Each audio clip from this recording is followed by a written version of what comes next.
think people have to be aware of our starting points were very different, which is, Botswana began its conservation model in an ecosystem that wouldn't be acceptable nowadays in terms of how one deals with the community.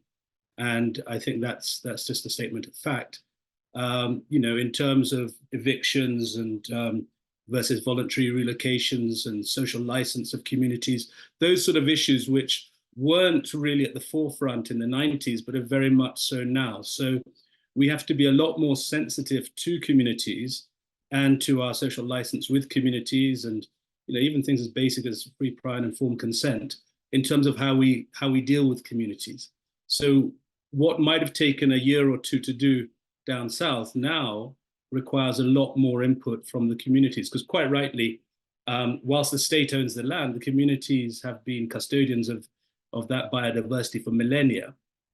And now in Kenya particularly, we have a devolved system where actually there's a real tension between what is a national asset and what is a county asset. And that's something we're having to address it with our national parks, let alone our reserves, which are owned by counties, which people will be aware of.